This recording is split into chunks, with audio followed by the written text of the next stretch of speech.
the CBD industry right now is a wild, wild west. You can get it anywhere. You can go to the homeless people on the corner begging for money, and they'll sell you CBD, to the gas stations, to, reputable places, but you don't know what's what. So finding a good CBD product now currently, because there's no regulations, is tough.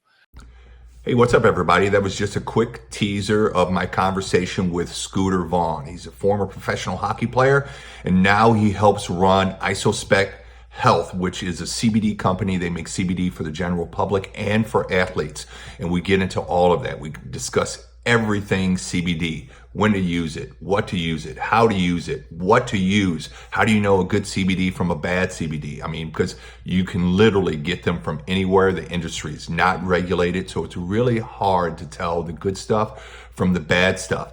Well, Scooter is going to educate us on what's good CBD, what's bad CBD, how you can tell the good from the bad, and when, where, how, and what to use. So I hope you enjoyed this conversation with Scooter. Everybody, welcome to Masters in Fitness Business Podcast, where you get to stand on the shoulders of giants. And coming to you today from Florida is a giant in the world of CBD, former giant in the world of hockey, Scooter Vaughn, who goes down as one of the best hockey names that I've heard of, and we're going to get into that. So Scooter started out in professional hockey.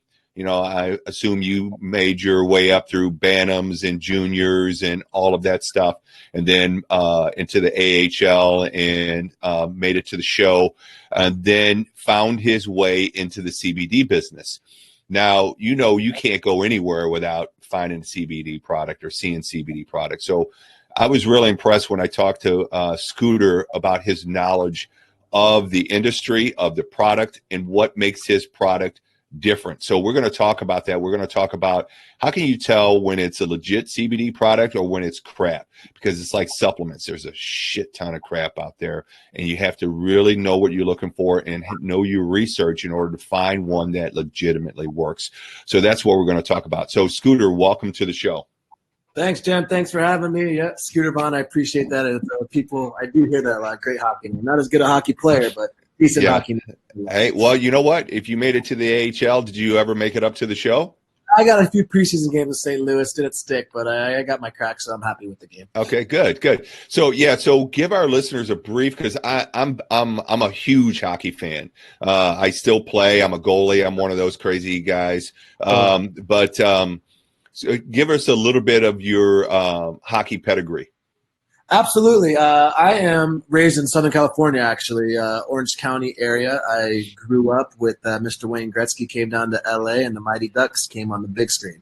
So that was kind of my intro to hockey. I started out playing roller hockey, kind of a big love of mine. There's no offsides, no icing, so a little bit more of a skilled game. It's not as physical, and then kind of made the transition onto the ice. I played AAA for the California Wave when I was in California, and then kind of travel hockey in California, as we would imagine, is quite expensive and quite taxing on your school performance. So I was actually kicked out of my high school with the 4-point my freshman year because I was missing like 6 days a month because we were going to Toronto, the Michigans, the Beanpot tournaments in Boston to travel around for hockey. So I ended up living in Michigan for a couple years playing hockey, and then I graduated from Chesterfield High School in St. Louis, Chesterfield Marquette High School. Marquette Junior High School, Chesterfield. I actually graduated from there. Did you play with D-Hart? No, I didn't. He's a little bit young. Tony D-Hart? Yeah, okay. He came the year after. I was played with John Cooper and the St. Louis Bandits. I actually lived with Saskatchewan native Kelly Chase and his lovely family over there in Chesterfield. And so then following that, I was fortunate enough to get a 4-year scholarship to the University of Michigan, where I graduated with a degree in psychology. And then I kind of started my pro career from there, put out a stint in the ECHL over in South Carolina with the Stingrays. Spencer Carberry was my coach there. And then moved up over to Bridgeport with, I think with Scott Pellerin. And then we had Brent Thompson. And then I was signed over with Chicago, and we kind of had a full circle in Chicago there because first-round draft pick Tage Thompson, former son of my coach Brent Thompson, was coming in after season and showing us stuff out there. And so I played about 7 years, mostly through the ECHL and the AHL and hockey, and kind of retired back in I think 17, 18 was my last year, and didn't really know I was retiring, quite knew what I was getting into, really. I just knew I made some investments with a friend of mine, Greg Tersinski, who is now my business partner at IsoSpec. But we made some decent investments in agriculture, doing farming, and in some labs out in California. So in my off season, that season, I kind of knew I probably wasn't going to play, but was kind of seeing all the options. So I kind of lived with him, moved in, he had a 1-bedroom, lived on his couch, which was definitely a big wake-up call. I lived on his couch for probably about a year.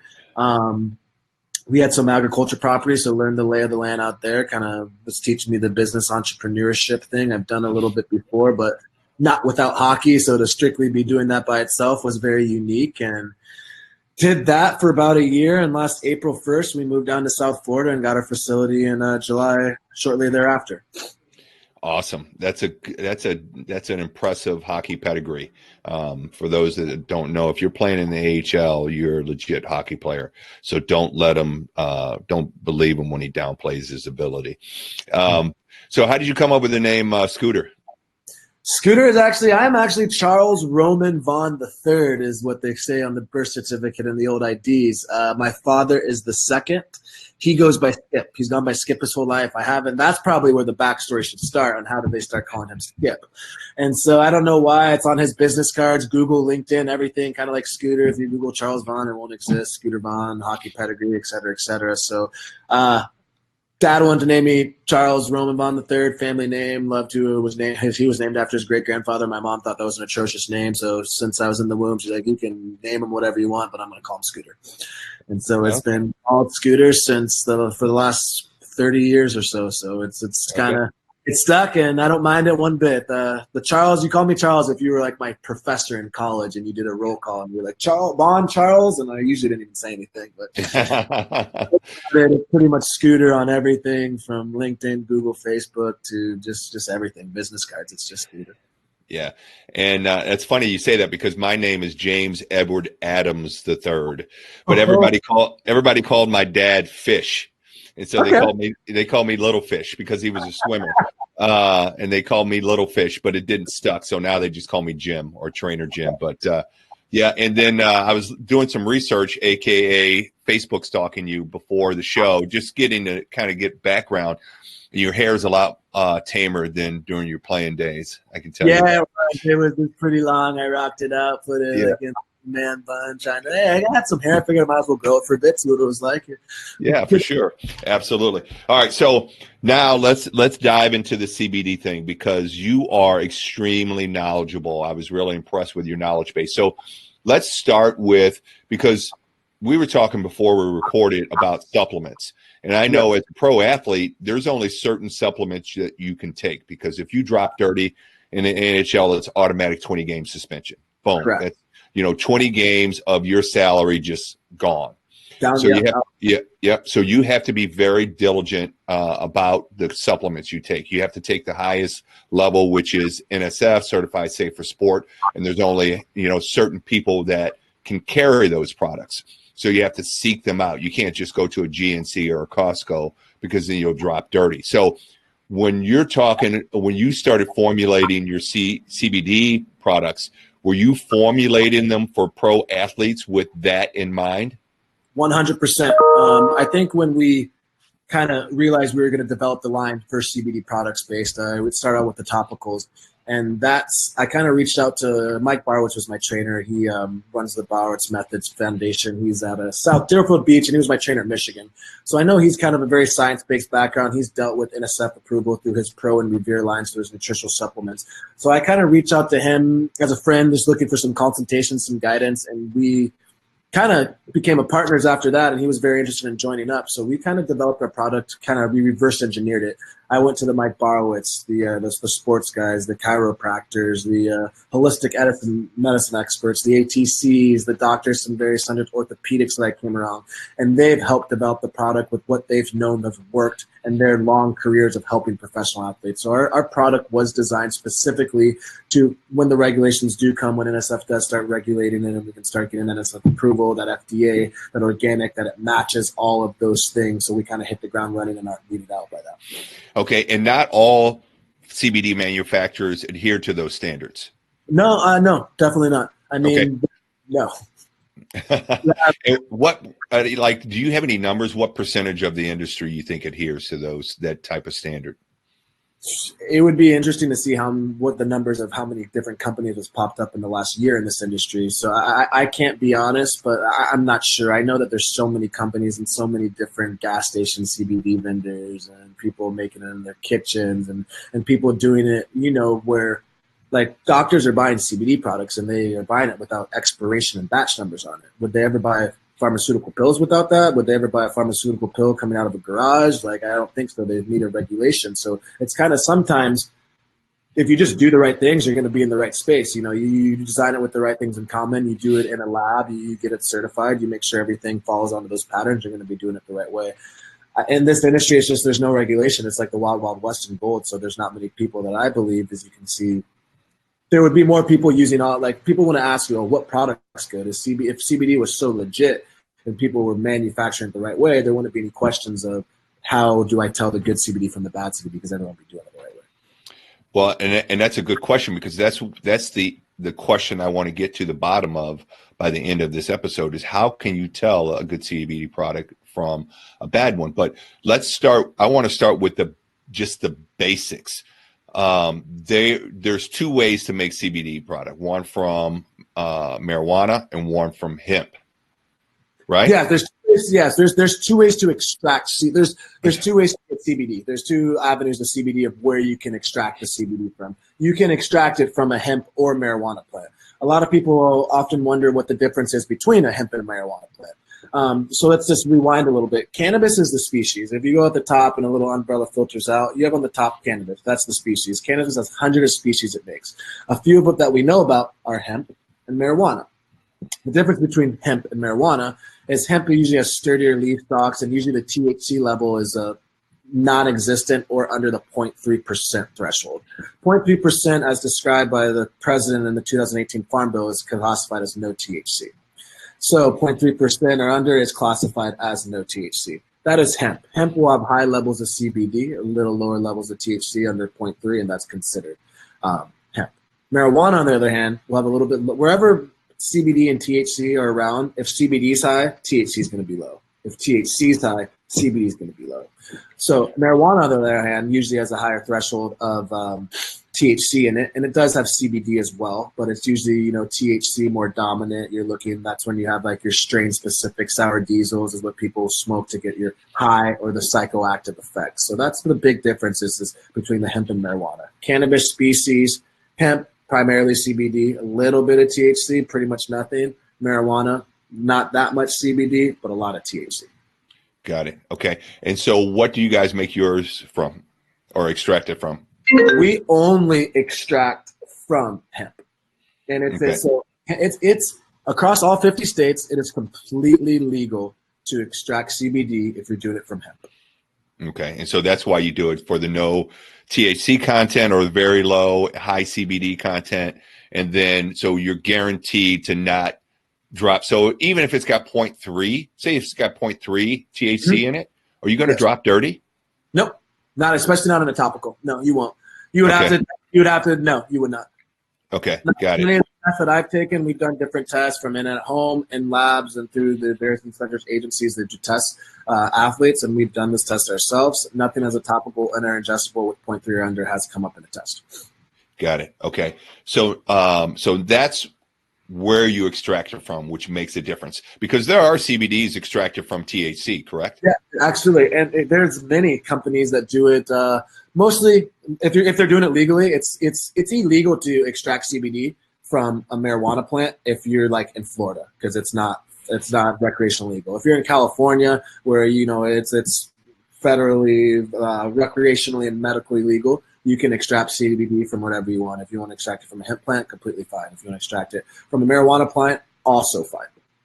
Okay. But if you extract it from a marijuana plant, it's going to have higher THC levels and you may drop dirty. Correct. There is that possibility.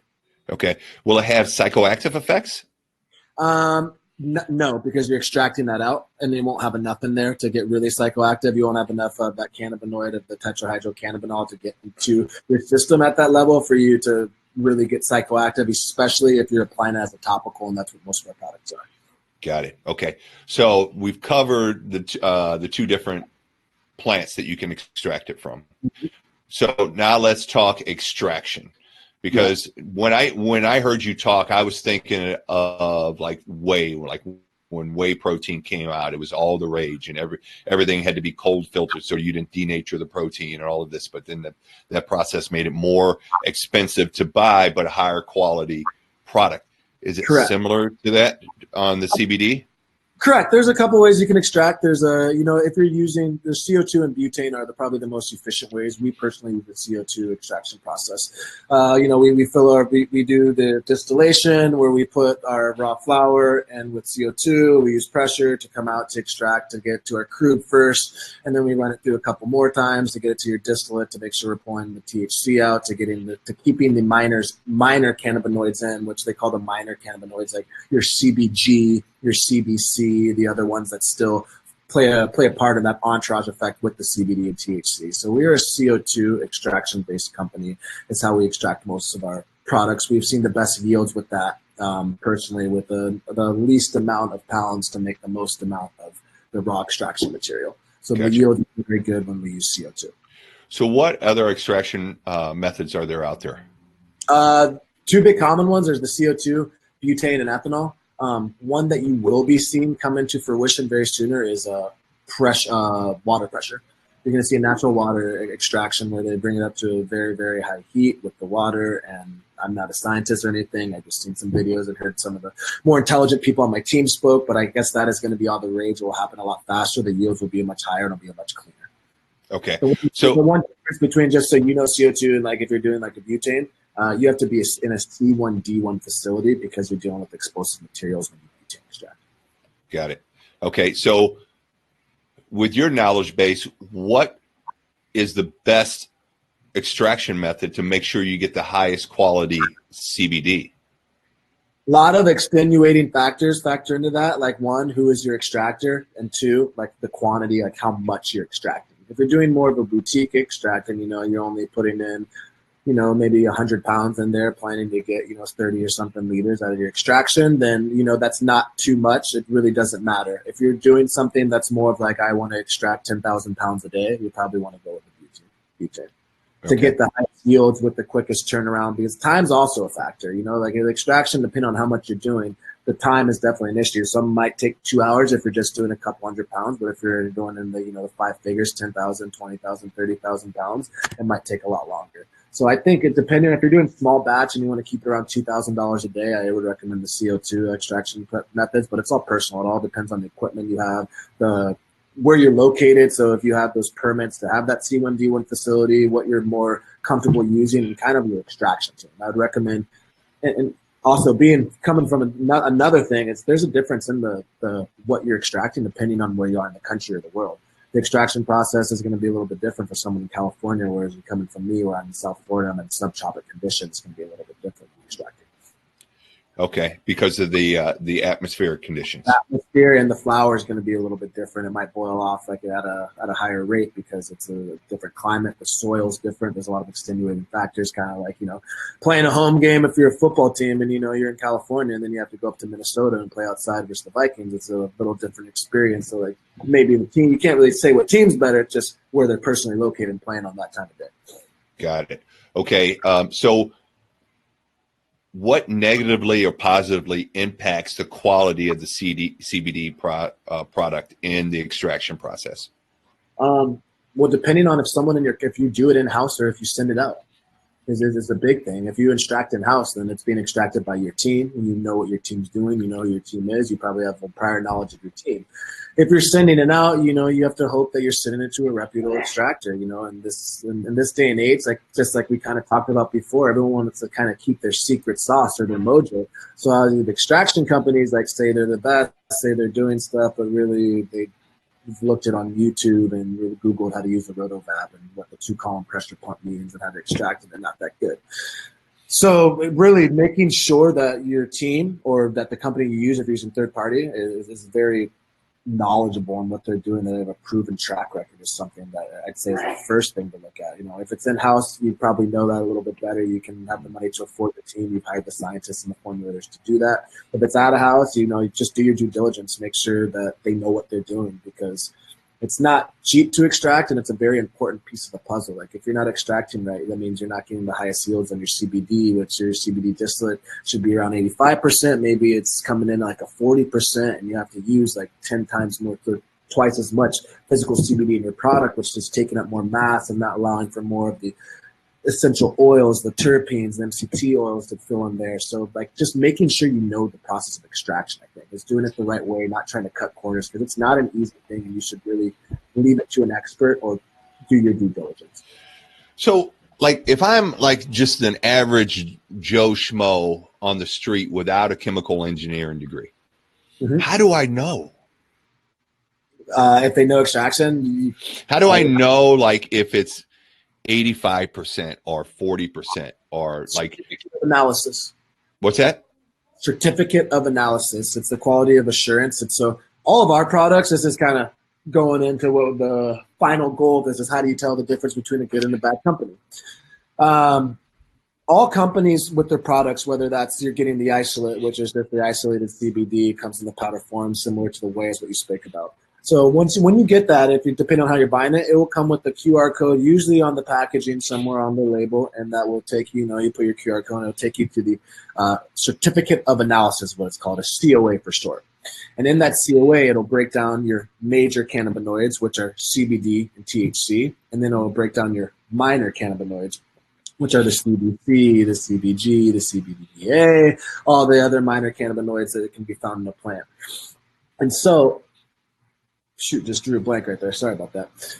And so making sure that you have the QR code so you can read what's in your product is, I wouldn't even get a product that didn't have a QR code.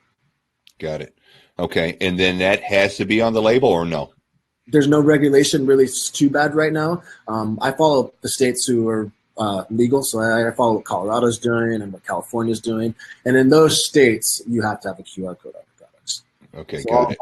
Have a QR code, and all of our products there's a couple of things on the label that whenever you want to talk about it, that are necessities for me, and that throw up huge red flags, like, don't buy this product. Because if you're doing things the right way, you want to kind of announce that, you want to promote that, you want to say, like, check out my QR code, scan here. Like, if you don't, like, then you probably don't have it on there. But like most people in this industry, there's not a lot of people doing things the right way. So having that QR code, the UPC, your batch and expiration number, just kind of solidify you as a company, saying like, yeah, go check the records, go check what we're doing, check what's in our product, because we're not lying. We have nothing to hide. Got it. So are those some of the things that you talked about that would be red flags on the label that you would say, no way? Yep. Okay. Yeah. So you're talking, I'm sorry, go ahead. Batch number. If there's not a batch number, that's probably the least beneficial at this moment, but batch and expiration number, I think, are huge. That's a mandatory in California and Colorado. And that's just like kind of what we talked about before. If you're a doctor, you put 30 days supply of pills in a little container. Like, it's going to have an expiration date. It's going to have a batch number. It's going to have, on the ingredients list, like, I just go by what's the FDA requirement. You have the original, MCT, the scientific name, and then in quotations, coconut oil. So I make sure that all of our products have that, to follow the realm of how most ingredient lists are, from listing your products from either alphabetical or most used to least used in that.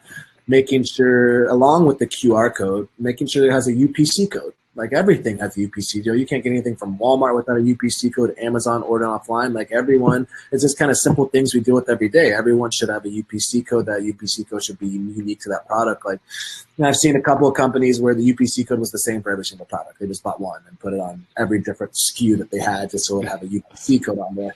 So, I mean, if you have it on there, it's definitely a positive, but some companies are doing the extra mile to legitimize themselves when they're not legit. Got it.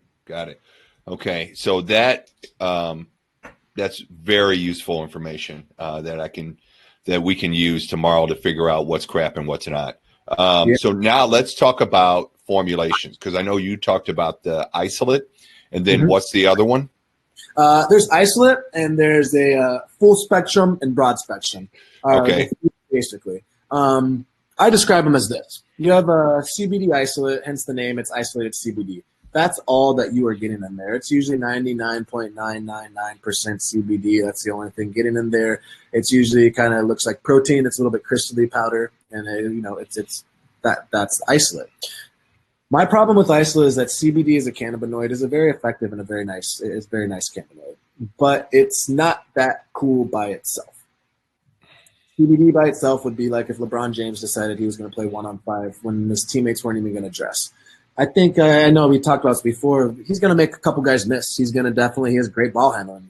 Just like CBD, it does some good stuff. It's going to help us out at times. It's going to do an okay job. It's going to help. But at the end of the day, it's not going to win. It has no one to pass to, has no one to rebound, has no one to inbound the ball, has no one to play defense, no one to call out plays, no coach, no anything to do. So when you go to the broad and full spectrum, which the difference between broad and full spectrum are the amount of cannabinoids that are in them. Broad spectrum, there's usually 2 to 6% in minor cannabinoids, and they remediate all the THC, so it's at a 0%. Full spectrum usually has 6+% of minor cannabinoids, like we talked about the CBG, the CBC, and all those other good stuffs. But it doesn't have the remediated THC. The under 0.3% or under is still in there. So I believe when you're using like a broad spectrum, or more so we use a full spectrum, you have the 96 spools of the CBD. You have the CBD, which is killing it. It's doing its job. It's helping anti-inflammation. It's helping the nervous system, depression. And then you have the other cannabinoids, which the CBCs, which the CBGs, all those working together in conjunction with the CBD. As well as all those cannabinoids working together, you have the essential oils and the terpene profiles. All of those put together was a study done by a doctor named Dr. Russo, and it's called the entourage effect. When you add the multiple forms of CBD and the multiple cannabinoids with the terpenes and the fatty acids, the minerals, so you're like having the 96 bulls, you have a full complete team who's unstoppable. You have someone passing, you have Rodman rebounding, you have Pippen assisting Jordan, you have a very complete team. And that's how I describe the full spectrum over the isolate. Got it. That makes total sense, because when we were talking earlier on our initial phone call, I was talking about the difference between supplementation and whole foods. Because when you eat like whole foods, you can eat a banana. You can take a potassium pill for electrolytes, or you can eat a banana. But when you eat a banana, you get potassium plus all the other nutrients in that fruit. And nature put it there for a reason. Because it's like a song. It has pieces, it has a bridge, it has structure, and they all flow together to make one thing. Almost like the difference between an orchestra and a solo, right?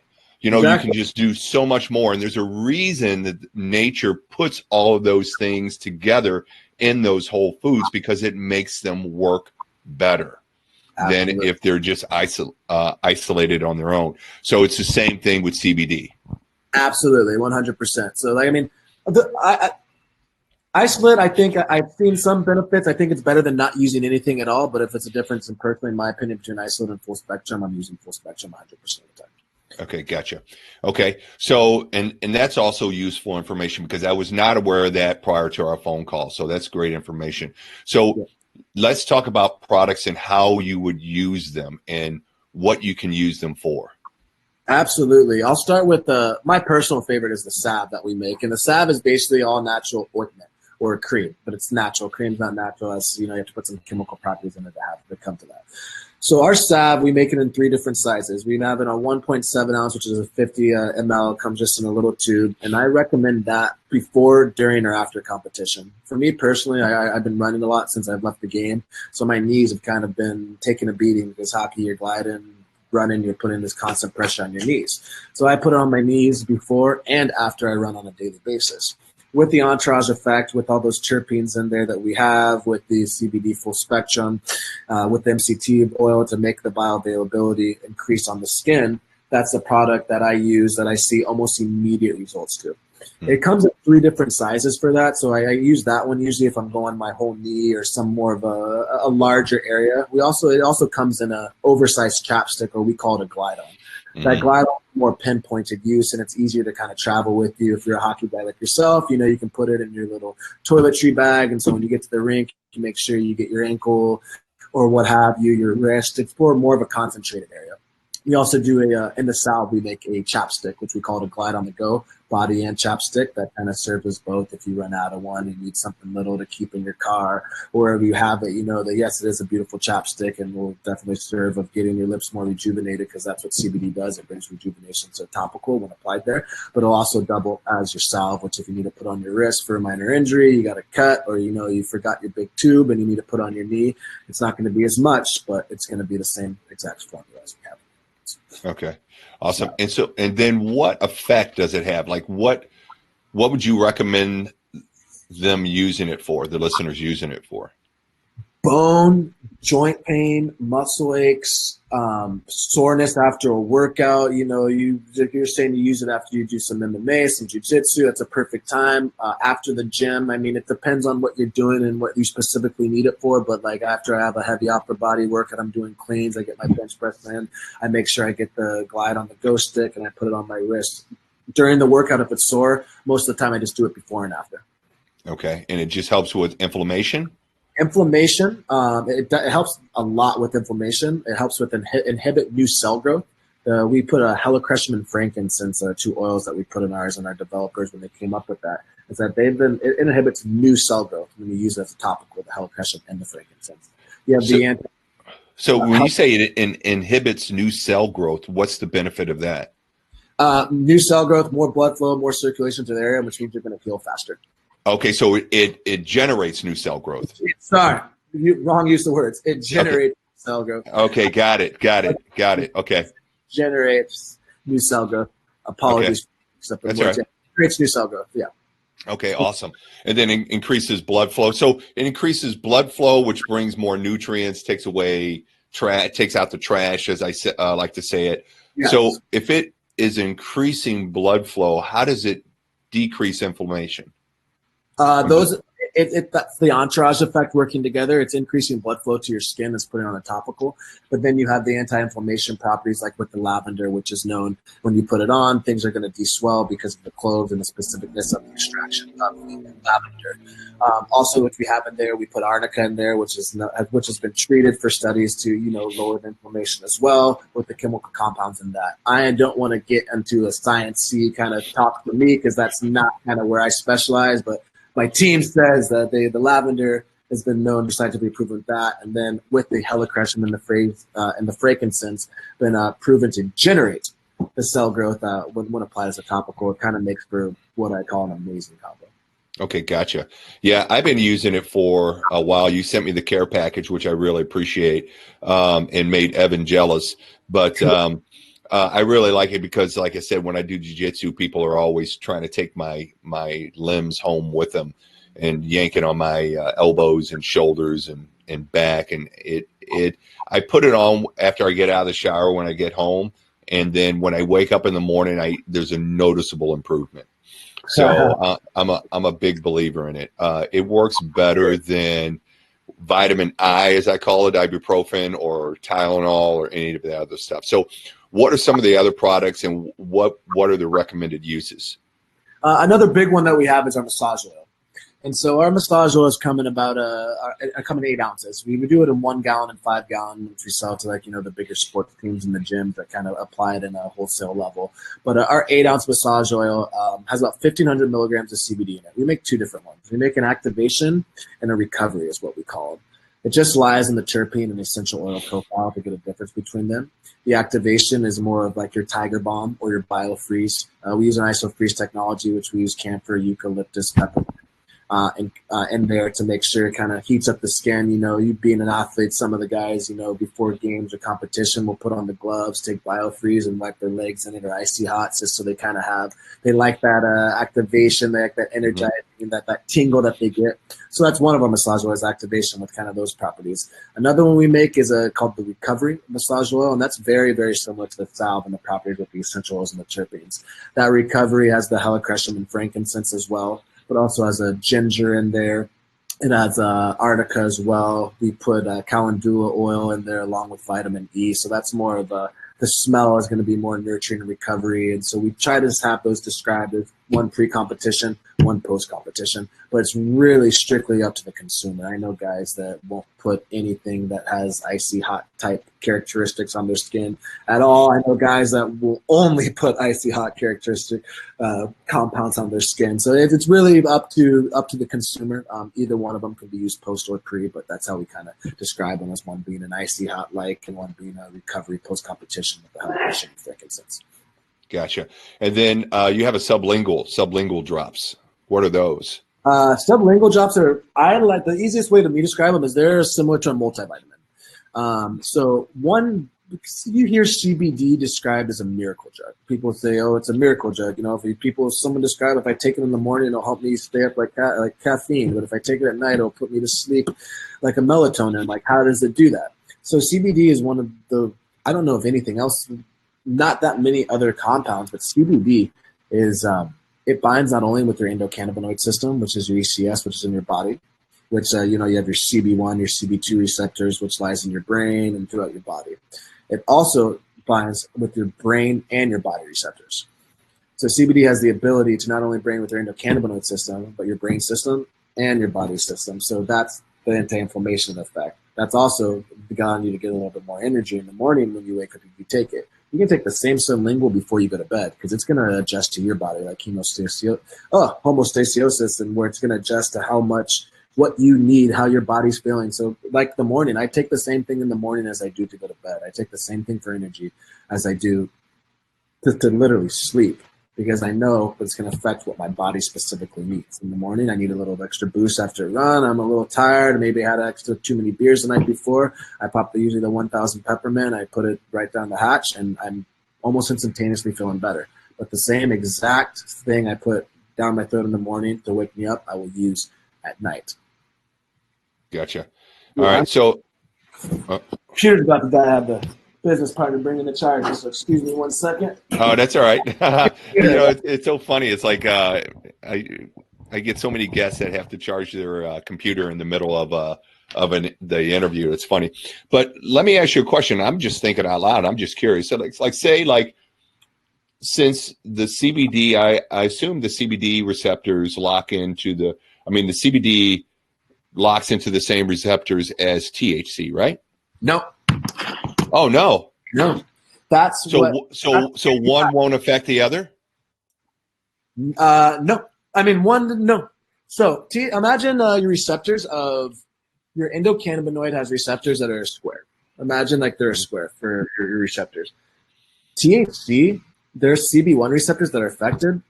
It has to be a perfect match, and those are really only in your brain. So that's why you get high. You have the CB1 receptors that are in your brain, and so when you smoke, you have a perfect match, square on square, of that psychoactive receptor that's going in there, and you have the receptor connect the key, and it's kind of like a lock and key. The THC goes into the lock, it turns, and you get right. All of a sudden you're seeing things, or you feel good, or what have you. CBD is more of like a circle. So CBD is not a perfect fit for CB1 receptors, the same one that the THC receptors go in. So when the CB receptors go into the THC receptors that are in the brain, which is the CB1, yeah, it fits. CBD kind of hangs out, does its thing in there, but it's a circle going to a square. So yes, it does fit. You're gonna get some benefits out of it, but it's not gonna completely bind like the THC does. That's why CBD, to go on, was like the miracle drug. Why it can mix with so many different things is because not only can it go with your CB receptors in your endocannabinoid system, but it's also very effective in your brain and body receptors. Okay, gotcha. That makes total sense. So you can, say if you happen to take, say like you're Joe Rogan, and you happen to smoke a bunch of weed, and to get high, and then you take the CBD. Okay. Will the CBD still work? Yes, they both will still work. A lot of habitual. I lost you there. So you were saying they both will still work? I am here. It was kind of cutting in and out. Yes, they both will still work. They will just kind of So most habitual pot smokers that have been getting the effect THC and CBD, they both will work. The THC will give you these effective high, as you call it, or you'll get high off the THC. You'll have the THC binding with your endocannabinoid afterwards. It would also bind to what specifically you're high as a kite on your psychoactive THC per se. That was just a side tangent. I know that a lot of people don't smoke weed, so they just want to, and that's why they do the CBD in addition to all the other benefits that it offers them. So let's get back on track with the CBD products. So you have those products in the recommended use form, but going back to what you were saying about the quality of the CBD, and one thing that we didn't cover is that you're one of the few companies, and not many companies do this, that takes it from seed to sale. You want to explain that and why you do that? Yes, I would love to. So at IsoSpec, we are a horizontally integrated company, which means that everything is done at IsoSpec Health property, from cultivation, which means to grow, processing, which means extraction, and distribution and manufacturing. So why that's a benefit is that we can guarantee, we know from the genetics to how we make the seed and the genetics we have on the seed to when it's grown, to when it's harvested, to when we put the biomass and we use an extraction at our facility, to when it comes down to me in South Florida and I put the raw ingredients into the manufacturing of the product and distribute it.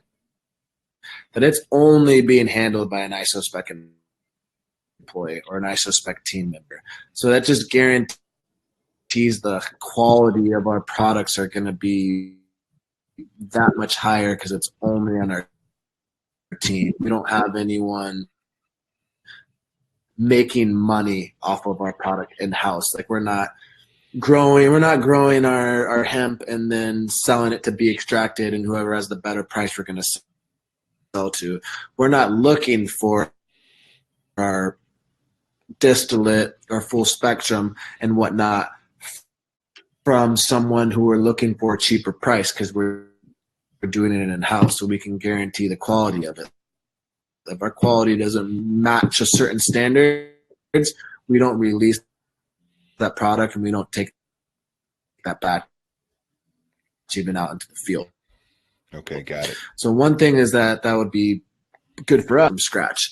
You know that they're not going to cheat on anything else. You know that they're doing everything the best for their abilities, because they don't have to worry about someone else doing their job for them to do theirs. All right, so that's why you do it all in-house, basically quality control.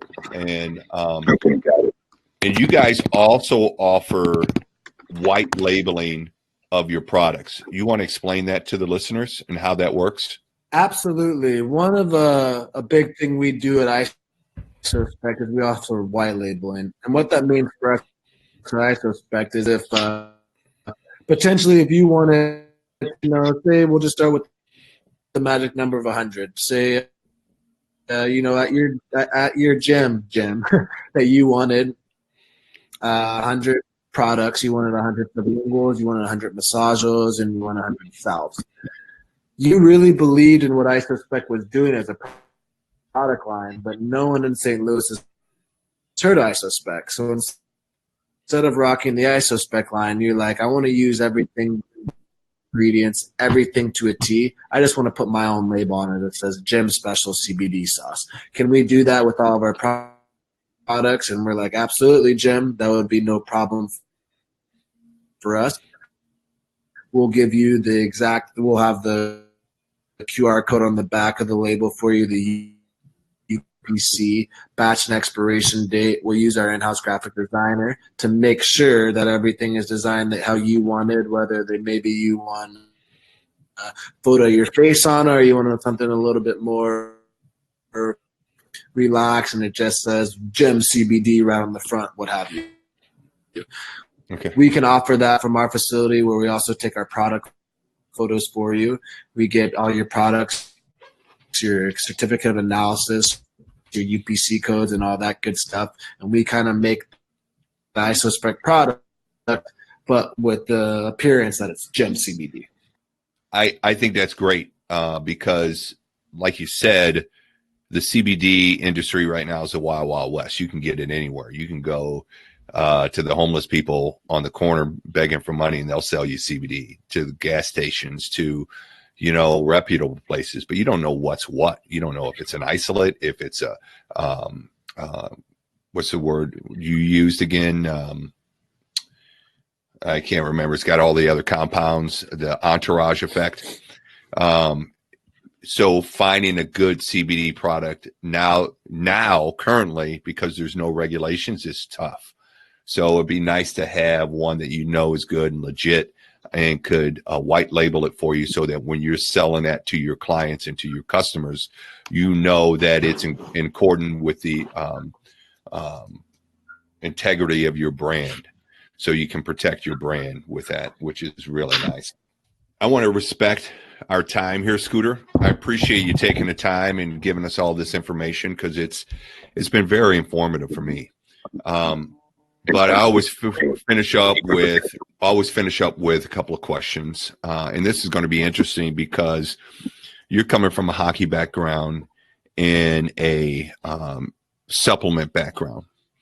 So, but it's my favorite part of the show. I love it. It's part of the reason I do the show. So let's go with your time. Let's go hockey, because I'm kind of a hockey fan. In your time in your hockey career, I tell you what, we'll just open it up across the board. What has been your most successful failure? And by that, I mean, what at the time seemed like a devastating loss that you weren't going to be able to recover from, but you were able to take lessons from that and use that to propel you to greater success down the road? I'll tell you two things. My rookie year, I was in camp with the San Jose Sharks. I beat the defenseman wide. It was probably like in 2011. I kind of took my feet out from under me. I went into the post elbow first. They called it the nightstick wound. I had 4 surgeries in 3 weeks. They screwed up my arm tremendously after that. I missed basically my first 18 months pro. During that tenure, one of my high school good friends started a business. He needs some help on it, so I kind of got some entrepreneurship going. With Greg and I, we invested in our first lab during that time. So I kind of got to know what investing was about and how that worked out. So I believe the silver lining in that, getting hurt, was it allowed me to open the door so I'm living back at home and I'm working on some entrepreneurial stuff. That kind of was a life-changing moment for me, knowing that I didn't just need hockey to identify as who I was as a human. It's a great answer. I love that, because most guys don't find that out until the end of their career. So to find that out at the beginning of your career is huge, because it changes the whole plot of your direction that you go in. So you're going at it with a longer view, big time. So that's a great answer.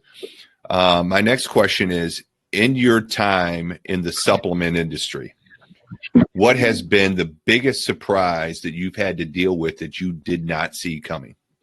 Education. CBD is such a new thing that right now there's no clear-cut distinguisher between like the best CBD and like the worst. There's no regulation, or there's no like standard